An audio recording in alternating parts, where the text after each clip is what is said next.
देशातील LPG वितरण व्यवस्था अधिक पारदर्शक आणि सुरक्षित करण्यासाठी केंद्र सरकारने नवीन नियम लागू केला आहे। या नियमानुसार आता गॅस सिलेंडर मिळवताना ग्राहकांना बायोमेट्रिक व्हेरिफिकेशन करणे आवश्यक ठरणार आहे।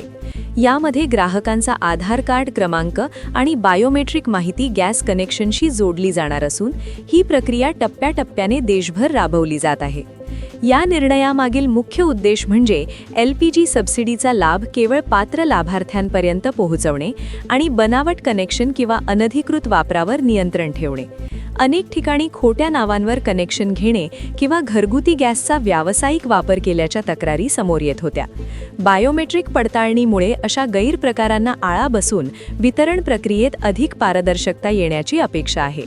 नवीन नियमानुसार ग्राहकाने गॅस सिलेंडर बुक केल्यानंतर वितरकाकडून सिलेंडर घेताना अंगठ्याचा ठसा किंवा इतर बायोमेट्रिक ओळख देणे आवश्यक असेल।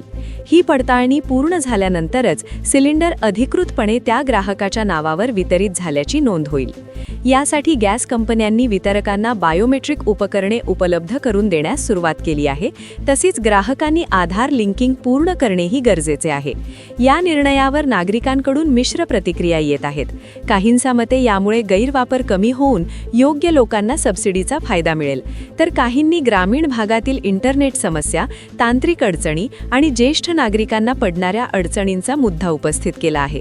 त्यामुळे या प्रणालीची अंमलबजावणी करताना तांत्रिक सुविधा मजबूत करणे आणि ग्राहकांना योग्य मार्गदर्शन देणे अत्यंत महत्त्वाचे ठरणार आहे।